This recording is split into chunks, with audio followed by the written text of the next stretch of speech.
Hello, everyone, and welcome back. Happy New Year to anyone I haven't seen. So we're starting this year, we're continuing our reproducibility talks. And the first talk is with Eike Rinke from University of Leeds. And Eike is going to talk about transparent and rigorous research practices in political sciences, which is slightly different from our focus in the last year when we focused more on psychological sciences and biomedical sciences. But let's see what happens on in other disciplines.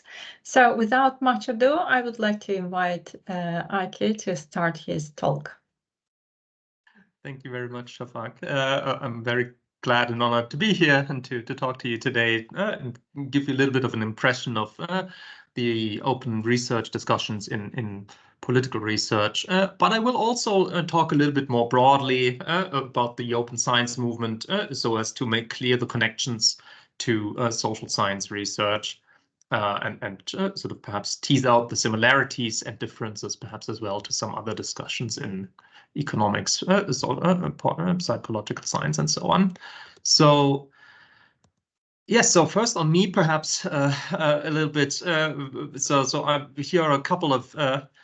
So I'm a lecturer in politics and media at the University of Leeds. I should have mentioned, I've been a long time, multi-year, I should say, sort of advocate of open science and open research now. And here are a couple of the organizations that I've been involved with in some way, shape, or form. So the first, there's BITS, the Berkeley Initiative for Transparency in the Social Sciences. Project Here is a sort of teaching-oriented organization focusing on reproducible research in teaching our students. Social Archive is an open preprint server for the social sciences.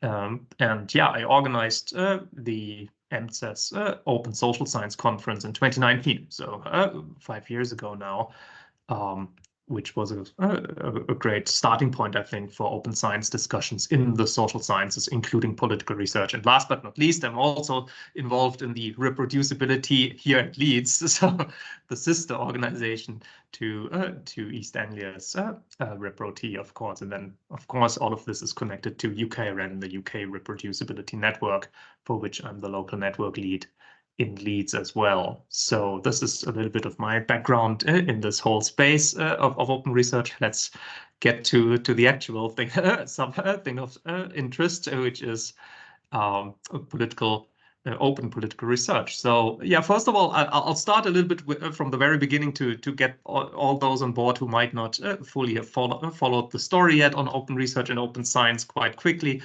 Why open science, open research, or open scholarship, if you want to be very inclusive? Well, in my view, it's about two things. It's about sharing and showing. And the idea here is that science can be conceived as or should be conceived, I think, primarily as a system of knowledge, of public knowledge production that again consists of two things in its social dimensions, namely sharing of what we do. And this is what open access is about, what open educational resources are about, what open source is about, and what open data is about. And then on the other hand, showing to others how we did the work that we did, which is what open materials and open data is about, right? So those are two, I would say, unifying aspects of open science. Is the social aspect of it, really, as of thinking of science as a social system, really. Now, with this comes, in my view, in the article that I just sort of put the title up on the last slide, two interlocked ends of open science. The first of which I think is social moral in nature. So open science as fostering sharing, which increases accessibility, which increases equality and equity, which hopefully makes good on the universal right to science, which is illustrated here on the right-hand side from a very nice short article by Porsdam, Mann et al., which I really very much recommend. So there's a human rights aspect to open science, really, which I things we sometimes forget in our discussions. But also, of course, there's an epistemic aspect to it, right? So we do open science because we want our research findings to be more true more of the time, right? And the showing aspect of open science, showing what we did, it makes good on that, or tries to make good on that by increasing the reliability, reproducibility, replicability of our work, which hopefully ultimately also then increases the credibility of it, right? Such that we are hopefully more open, more right, more of the time with our research results.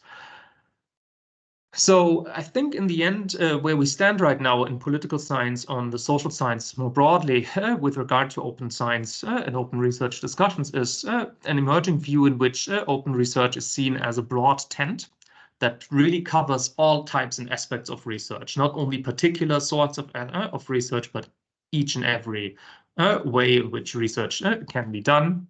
And secondly, it's seen as a context-sensitive framework. So open research not as a one-size-fits-all proposition, but one that avoids the imposition of meanings across various different ways of thinking methodologically and epistemologically about our objects of research, right? So, for example, a quantitative researcher might interpret open research as something very different practically than a qualitative researcher.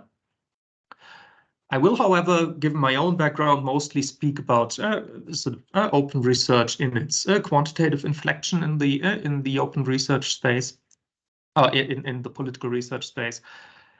And I will take as a starting point this often read and often cited piece of work, which is hugely influential and rightly so, I think, the Manifesto for Reproducible Science, which I'm sure you have discussed at reproducibility at UEA as well.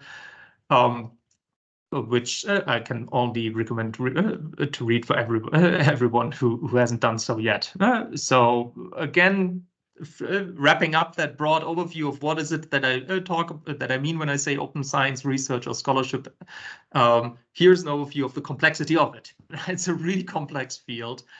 This is taken from the great EU project Foster Plus, which tried to systematize the various dimensions of open science. And as you can see, there are very many of them. And I will primarily talk only about that tiny little bit here that I've just marked red, which is open reproducible workflows.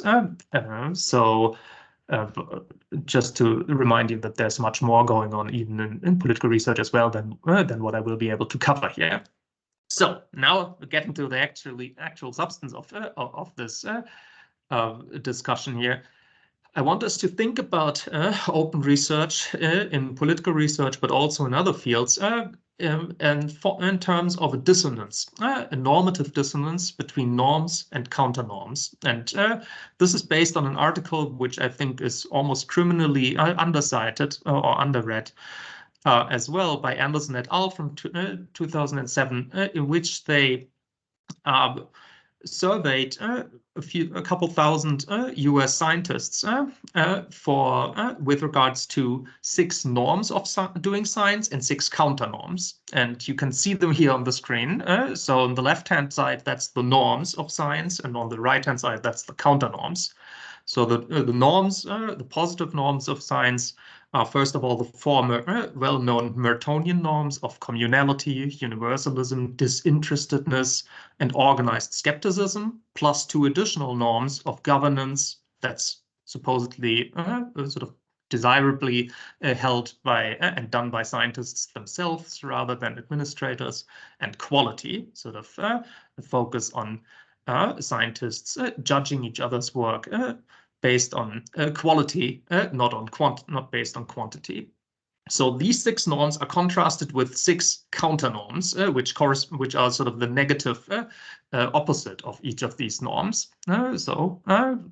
For example, the counternorm to communality is secrecy, right? Scientists trying to protect their interests and their newest findings to ensure that they are the first to publish them, and so on, for example, and so on and so forth. So we're contrasting those norms, those established scientific norms, with these 6 counternorms, and they did that in a survey of scientists. And let's look at what they found. So here, what we see is in that survey of mid-career and early career researchers, I should have added the percentages of these 2 groups that say that subscribe to the norms versus the counter norms. So here, the first large bar here is the percentage of mid-career and early career researchers who subscribe more to the norms than to the counter norms that I just mentioned. And you see, well, that's the vast majority of researchers, of scientists there. They think the norms are more valid, are what they more believe in than the counter norms. The smaller middle bar is sort of an equilibrium, you could say, where scientists say, well, the counter norms I subscribe to just as much as to the scientific norms, and then the very tiny slide to the right is those scientists who subscribe more to the counter norms than to the norms. So that's, as you can see, a very, very tiny minority. So that's sort of subscription to these norms in theory, which you would say, well, it's a happy picture. People are indeed still subscribing to those generally accepted scientific norms. Now let's look at when we go beyond subscribing to these norms, but look at perceptions of actual science as it's being done. Well, what we see here is when scientists judge their own behavior as opposed to their convictions, the picture changes a little bit. You see that the bar for where the norms overweigh the counter norms gets a little smaller. Still the majority of scientists, but there's a greater number of people who say, well, the counter norms and the norms balance each other more out in my own daily work, in the way I do science myself. And let's look even one step further and see at how the judgment of others behaving, other scientists behaving, looks. And there you see something quite dramatic, right? Which is that all of a sudden, these scientists judge the behavior of others to be more in line with the counter norms than with the norms, right? Where a majority perception seems to be that other scientists are not in a position, not equipped to practice in line with these norms, but rather work in line with these counter norms, secrecy, quantity over quality, and so on, right? So there is a real disconnect between norms subscribed to and actual behavior perceived by others. So there's this dissonance. In other words, there's this normative dissonance, and my main claim here in this talk is that open research is at its heart about this normative dissonance. It addresses this normative dissonance. So perhaps you've seen this Venn diagram somewhere else already. It's from Robin Koch a few years ago, which nicely shows, I think, the limited overlap between things on the left-hand side that you need to do to advance your career as a researcher and things you need to do to advance research, right? These 2 things don't fully overlap with each other.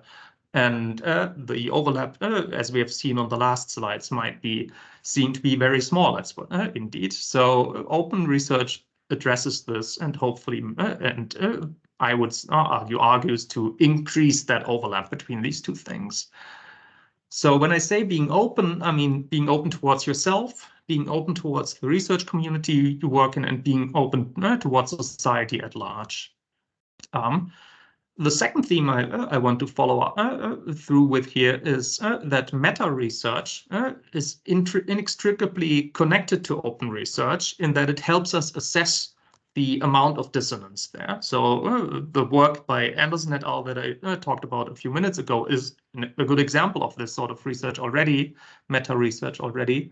But there's more that I will talk about in the context of political research later on, showing a bit more information about the gaps that emerge in the practice of political research today between the ways we should do good open research and the way it's actually done. So this is important, I think, to recognize that connection between open research and meta research. So that's the second theme. The third theme is that open research then, in my view, offers means to reduce it. It's sort of a therapy, if you will, for the normative dissonance that is at the heart of a lot of work in science, in many sciences, including political science and political research. Okay, so meta research, as I said, is about assessing the credibility of social research, the size of the normative dissonance between what we should do and what we're actually doing. So let's have a look at what things look like there. One way to start doing this is by drawing on actually psychological research there again, which perhaps has been discussed at your journal club already as well, but from Lebel et al. Saying that a credible finding or hypothesis is one that has repeatedly survived, I think they say risky attempts, I would rather say serious attempts at proving it wrong, right? So that's sort of an ideal falsificationist approach to thinking of credibility in research. Let's start with this. So they come up with what essentially you can think of as a pyramid of increasing severity of tests that you can expose your own theory and hypotheses to, starting from method and data transparency, so making yourself open to the possible falsification that comes from detailing what it is that you did and how you did it, and going up to analytic reproducibility, which is the simplest form of falsification, simply involving the execution of the data preparation and analyses as the authors of a study did it, using the same data just to see if the results they reported are the ones that actually come out of their own analyses. This is something that's done in more and more journals as a default step in the review process, which I will sort of get at a little bit more later on as well. Then we go up to analytic robustness, where you look at how the findings that you report would look the same if you would make different plausible data preparation and analytical decisions that deviate from your main analysis. So that's another important test. And then there's then there's effect replicability, which I'm sure most of you will be aware of, is the degree to which findings are repeatable with new data having been collected and the same analyses having been conducted, and of course within the scope conditions of the underlying theory. Okay, so let's first talk about method and data transparency. So again, looking at this dissonance between what it is that we do and what it is that we should do, well, what it is that we need to do for our careers and what it is that we should do for science. On the one hand, you could say that being transparent about your method and data can be extra work. It may make your mistakes public. It can seem to be a competitive advantage because of this. But on the other hand, from a scientific perspective, sort of an epistemic perspective, you could say it increases falsifiability of your work.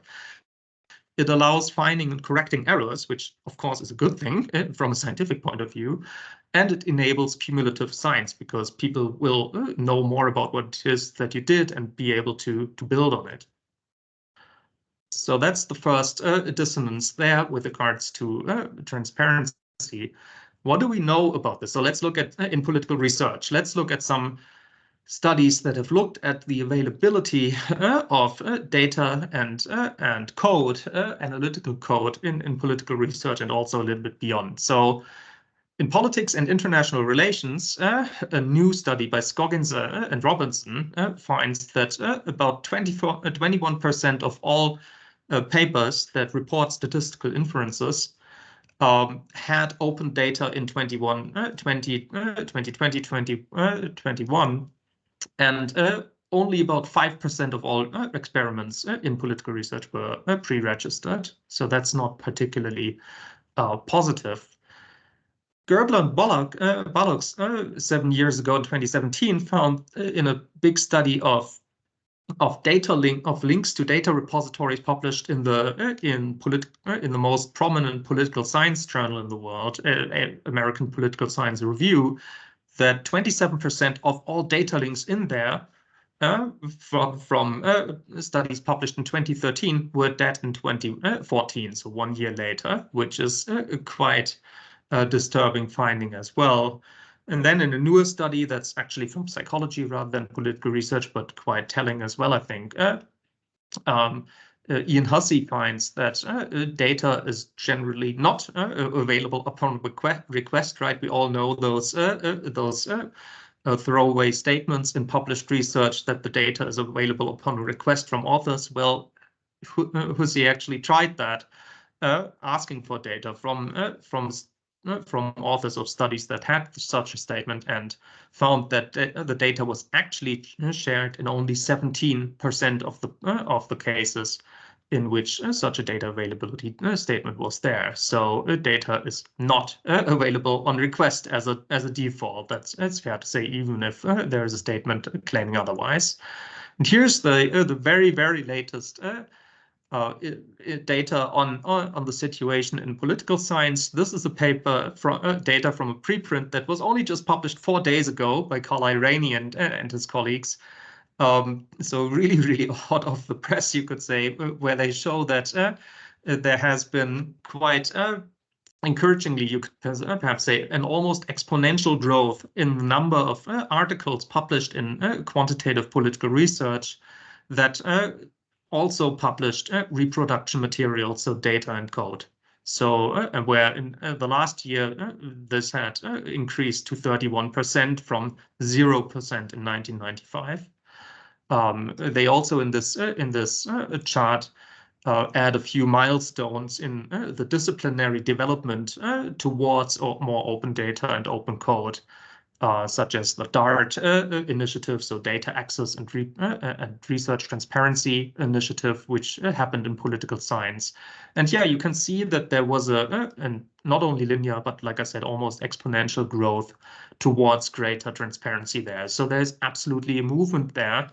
And that change seems to have been largely driven from the top, if you will. So this is a chart where they distinguish the journals they looked at by impact factor quartile.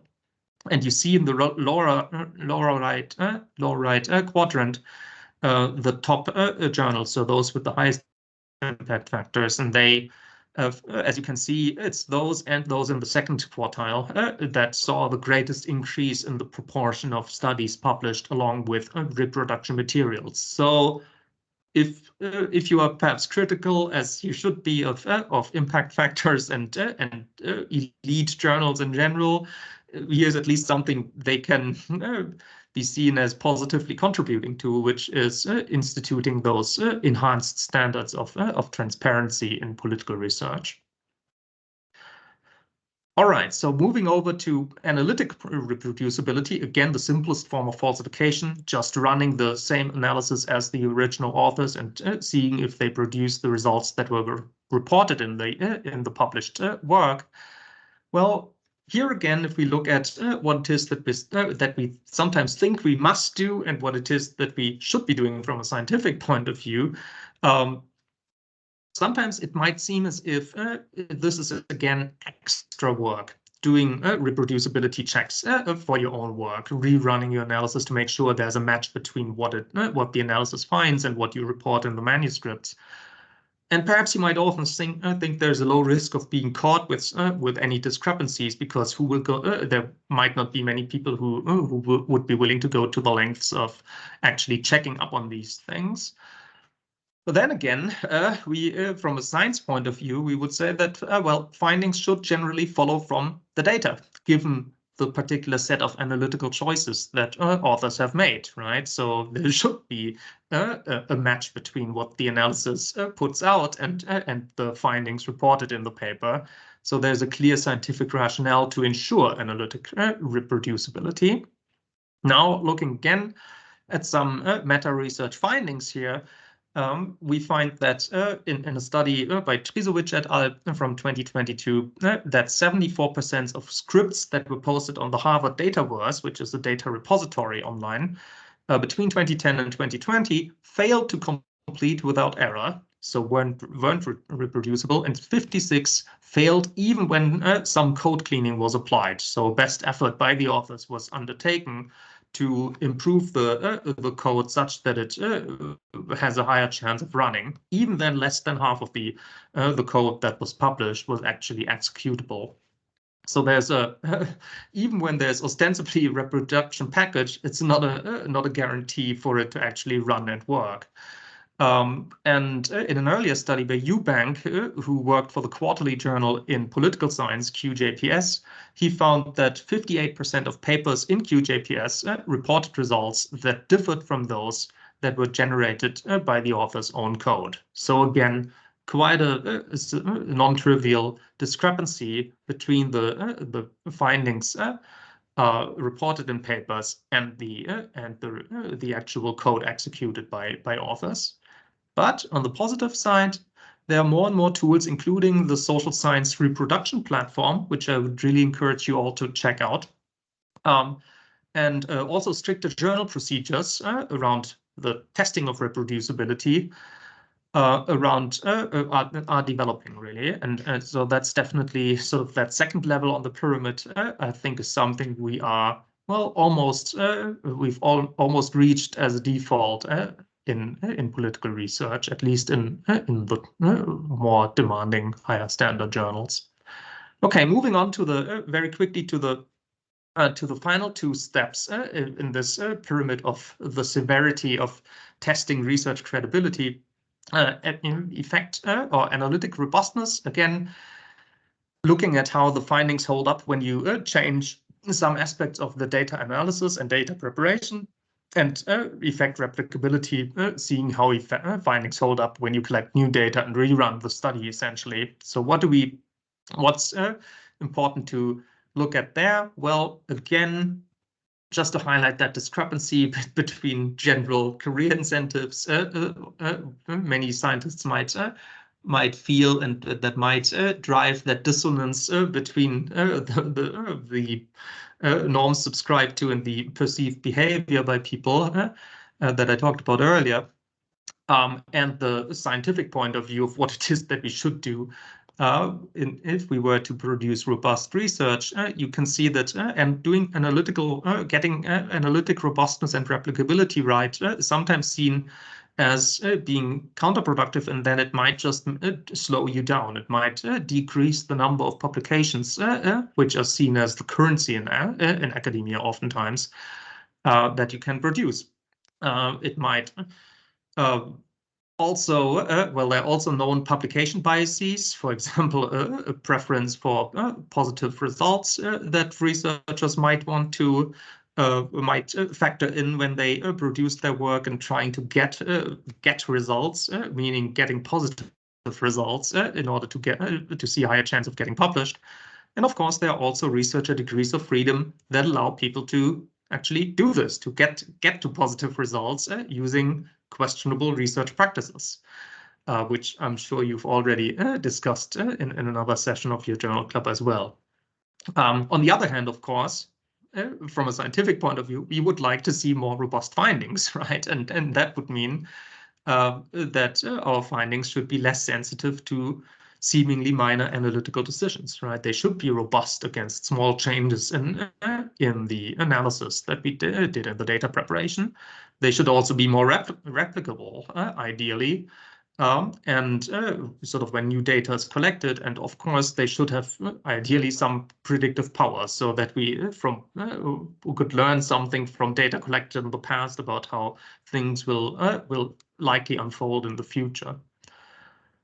Okay, one way of starting to think about analytical robustness and replicability of effects is to start by looking at an overview of the various threats to reproducible science. This is taken from the Manifesto for Reproducible Science, which I sort of highlighted earlier on as well, and which I'm sure many of you will be familiar with. I won't go through this entire cycle, but it's just to sort of always, I think, useful to remind oneself of the many entry points in the scientific process that is depicted here, at which potential threats to the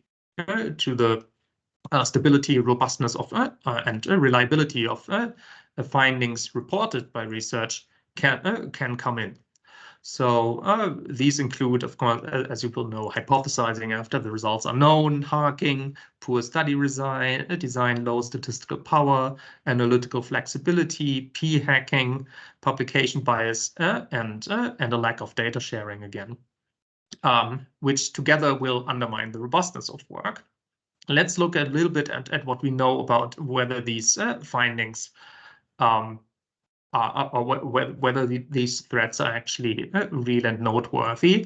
I've already shared here on this slide a couple of, I think, really helpful and important studies that again sort of give important information about these. But let's look about them at them a bit more as well beyond that. So first of all, it's important, I think, for us to distinguish between sort of threats to the credibility of research that come or that apply to findings across or within studies, which come from the questionable research practices that we discussed, right? So the question here is whether the findings reported in a study are representative of the entire evidence base that was generated by this single study. And then on the other hand, we have a concern about the credibility of findings across studies, right? So whether the evidence base that's presented is representative of the actual evidence base generated by the published and unpublished studies. So that's a matter of publication bias. So there are different models of obtaining scientific knowledge, of course, as you know, and here is the usual research process depicted as a continuum between exploratory and confirmatory research. Of course, in a confirmatory view of science, you are guided by theory and a hypothesis is derived. A test is designed to test the hypothesis, and the result of this test is then informing our understanding of the world. Of course, as you can see on the left-hand side, this is essentially a depiction of p-hacking, where the test and theory are adapted to the data that has already been seen, right? Of course, there's no longer a real test of any theory, and the basic assumptions of inferential statistics don't hold either. In the middle, we see sort of data dredging or torturing as a sort of perhaps minor but still significant infraction, where a researcher creates the impression in a published article as that they had followed the usual process of formulating a theory, a test, and then running the test, where in reality, however, they first tortured the data and only then derived a suitable story related to the observable data. So that's a nice depiction there as well of sort of the potential for creeping in of exploratory work that is then sold as confirmatory. Now, here's some finding from work that I've been involved in, and that was published in 2022, where we looked at where we did a crowdsourced study to assess the robustness of findings to research variability in data analysis and treatment choices. So what we did here in this crowdsourced study is give the same data and the same hypothesis to 73 research teams, which comprised 161 researchers in total, I think. And we asked them to test the same hypothesis with the same data and independently, right? The hypothesis was that greater immigration reduces support for social policies among the public. We gave them some large-scale survey data, which was high-quality data as well from the ISPP survey program. So this is a typical case of social science research, and research teams reported both widely diverging numerical findings and substantive conclusions despite the identical start conditions. So what you can see here in this graph is that about half of the teams reported that there was no effect of immigration on social welfare attitudes. A quarter of the teams said there was a negative effect, and another quarter said there was a positive effect. So wide dispersion of conclusions based on the same hypothesis and the same set of data, which of course makes us should lead us to take a step back and think hard about the robustness of our analyses.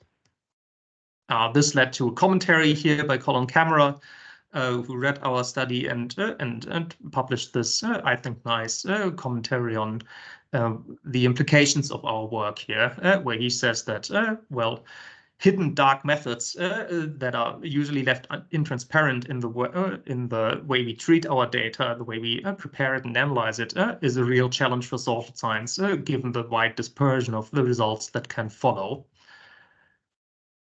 Yes, now we're getting to the point where I think I need to speed things up a little bit to leave some time for discussion. But yeah, let's just quickly look at a brief illustration of the importance of publication bias in political research as well.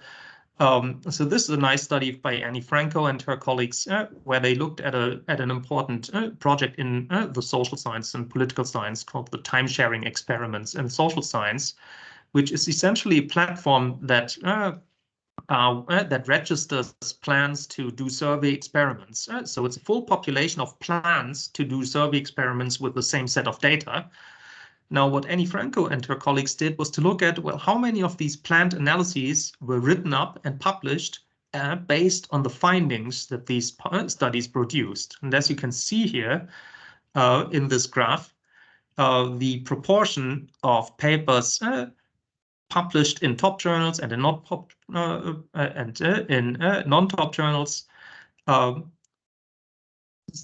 sort of increases as the results become quote unquote stronger. And on the other hand, if there are null results, many of the planned experiments were never actually written up. So as they conclude down there in this short excerpt there, they found that strong results are 40 percentage points more likely to be published than null results, and 60 percentage points more likely to be written up. So there's huge discrepancy there between the likelihood of a result getting written up in the first place based on whether it's a null result or a positive result, which is of course quite concerning for the reasons I talked about earlier. This is another illustration, which I think I will just leave there for you because it's a very nice and nifty study, I think, by De Vries et al., which shows how publication bias and selective reporting can drastically sort of skew or sort of bias the perception of the evidence base. In this case, this is supposed to depict the evidence base for the effectiveness of antidepressants. And yeah, as you can see on the left-hand side, even if there's a hypothetical 50-50 evidence base that says, oh, well, we do have negative results 50% of the time and positive results another 50%, various biases, so publication bias, outcome reporting bias, spin, and citation biases can lead to the false impression of an overwhelmingly positive effect of antidepressants, which of course is a quite drastic sort of distortion of reality.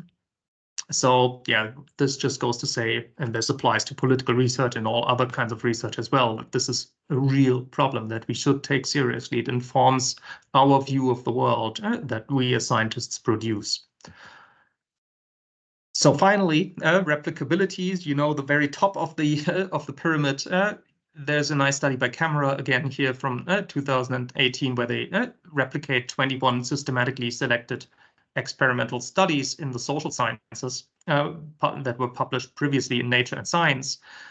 And yeah, they show the replicability figures here. And even the best case of social sciences, which is the most replicable, perhaps given the larger sort of average sample sizes that we use in the social sciences compared to psychology, even there, 1/3 of published results weren't actually replicable. And that's the results in Nature and Science, which are often seen as the pinnacles of the publishing world, right? So even there, 1/3 of the published social science experiments did not replicate. Okay, well, what can we do? Of course, there's several sort of antidotes that have been proposed by open research advocates, and one that I'm sure all of you in the room will be familiar with is the idea of pre-registration and registered reports. So I won't dwell on this too long because you will know what this is all about. Registered reports, and their two-stage peer review process where study designs are accepted and not results.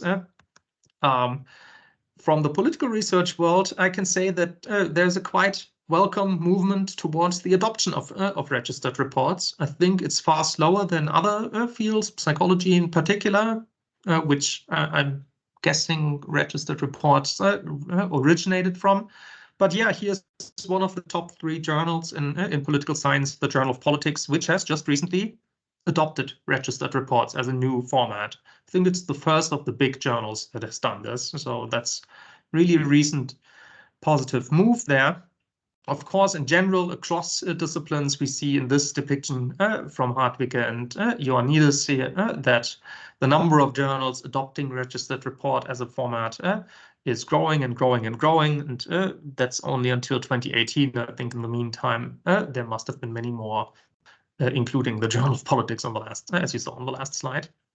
All right, so coming sort of to the end of my quick tour here is sort of an overview of the competing considerations that I think one can have regarding research transparency. Of course, there are personal intellectual considerations that I think are really important, right? You need to want to have confidence in your own research, your own results, and you want to be helping your future self, right? If you're open, doing open research in politics, but also in all other fields. Of course, there are also public intellectual considerations, sort of showcasing the rigor and power of research rather than producing flimsy results that falter quickly if inspected more closely. And then there's also resource considerations and opportunity costs, which are quite important, right? We build resources, and even though initially being open might come at an opportunity cost, in the long run, it's likely going to pay off. That's and collectively for sure, if you have access to other people's open work. And finally, of course, there are logistical considerations and the practical possibilities in our working environments for being open. So a strategy for a culture change that's taken from the Center for Open Science and is another pyramid here.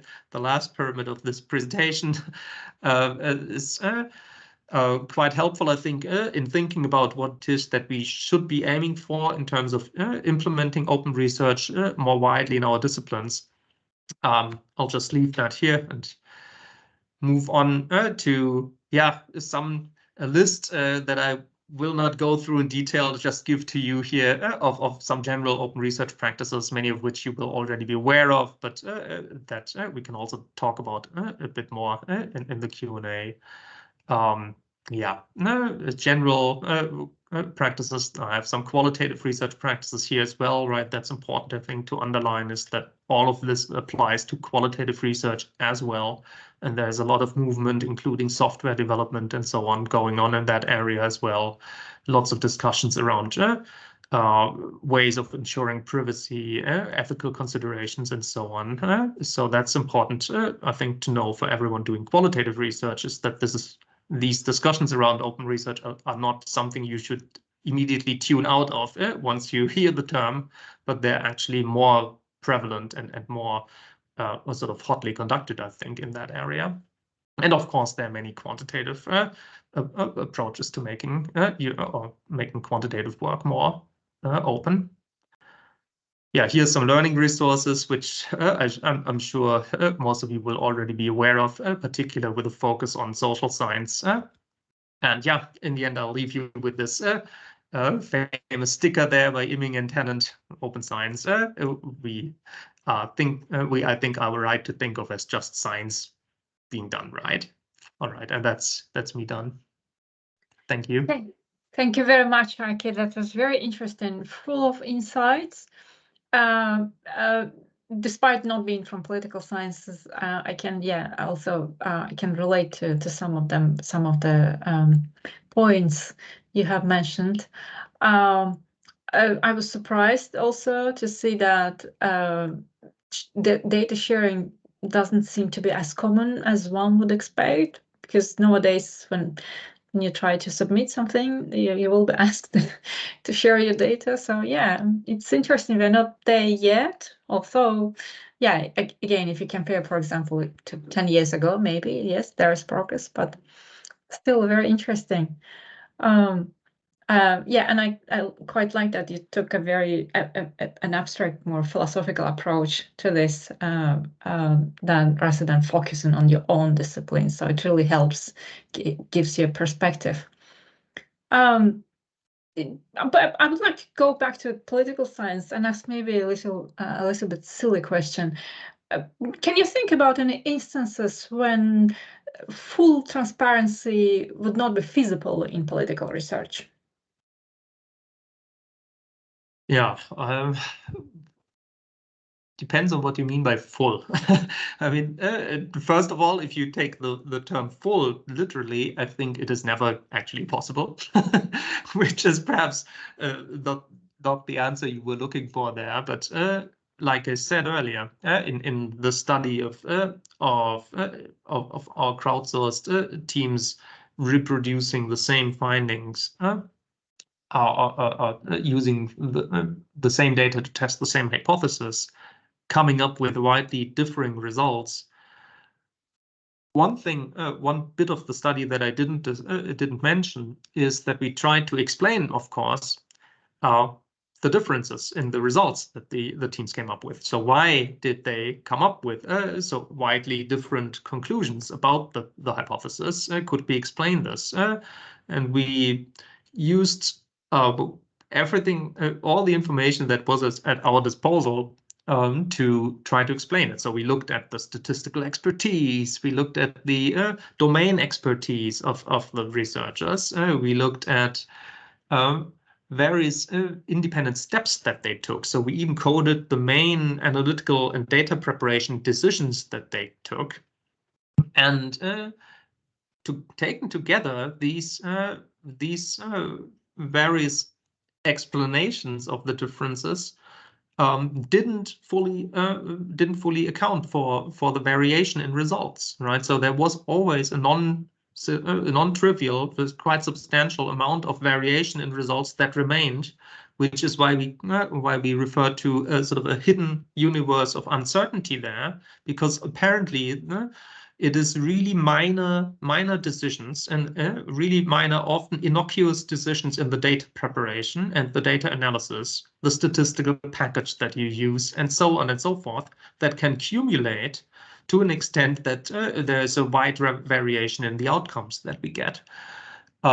So yeah, if you take that very strong view of transparency, that tells us that it's really hard to get to full transparency in that sense, that you can never really cover the whole universe of possible decisions that could be taken. Of course, you can do very well already by just documenting fully everything that you did from start to end using various tools that are available today. As a quantitative researcher. Now, if in a more limited view of full transparency, of course, qualitative research in political science is more difficult to be made transparent for sure. And of course, oftentimes, so that's a big discussion. There's also, and I think that's a big blind spot of our current open research discussions, in increasing concern about proprietary data that is especially often analyzed in computational research. So think, for example, analyses of social media content or proprietary content from, let's say, video platforms, YouTube and so on. Such content oftentimes cannot be published because due to property rights, right? And that of course limits transparency because you don't know the raw materials that findings are based on. So yeah, proprietary data is an issue in political research as well. Qualitative data, which comes again with ethical concerns, openness is difficult to handle. Yeah, those are the tough questions I think that we are currently grappling with. And of course, even in survey research, full de-identification of participants is sometimes more difficult than you would think, right? And there have been cases where survey data was put online in a way that could potentially identify participants in these surveys. Through a combination of unlikely sort of characteristics of multiple variables. So even there, it takes a bit of effort to be really fully transparent in an ethical way. Yeah, so it's across the methodological spectrum. I think there are cases in political research and beyond where it's difficult to be fully transparent. Yeah, thank you. Your slides were so comprehensive. They, in a way, you anticipated many of my questions. So, Okay. But yeah, if there is any anecdotal, maybe case study when the transparent, reproducible, open research really has made a difference. Oh, well, very many cases. I think of each and every case where someone is able to download the original data and original code and original materials of a study simply by just going on a repository and downloading it, that's a case study of success, right? Absolutely. I mean, when I'm not even not that old researcher, but when I was a little undergraduate student, it was absolutely sort of rare, if not impossible in many cases, to think that I would ever get to see the code written by some of the stars in my field, right? So, but today that's actually quite normal, right? And that I think that's at a large scale, that's hugely success is a big case study of success. Is that every undergraduate student can today have a look at the code of the most successful sort of researchers in their fields quite easily and see how the research reported in 20 pages of a journal article has actually been produced in the back end, which is fantastic, I think. But yeah, I mean, yeah, I mean, there are too many instances of how this is beneficial, right? You can replicate things, you can find out how smaller changes in the specification of a model, for example, changes results, and there's debate around this based on this, right? I mean, even our meta research on the crowdsourced study where we gave the same data and hypothesis to those research teams, that in itself is a successful case study because we put all our work online, but we put our data online and the code. And some other researchers took the data and the code and looked at whether we did everything right, right? And there's a debate now with them as to where they challenge some of our insights and sort of we respond to them and so on. So it's producing debate, I think, and that's really useful for science, is to be, in my view, sort of transparent for the sake of good scientific debate is something that we are too rarely aware of. That's a big point of open research as well. It allows us to talk, right? To have something to talk about and to disagree with each other, which of course is a sign of a robust and healthy science, I think, if we can do that. Yeah, it sounds like an entire discipline of research about research, how we do our practices. Yeah. Right. Okay, thank you very much. That was very comprehensive, and despite having so much to say, you've managed to fit in. Into the time frame. So I'm recording this. I will be sharing this online, and thanks very much again for starting the new year with such a thought-provocative talk. You're very welcome. Thank you for having me. Recording.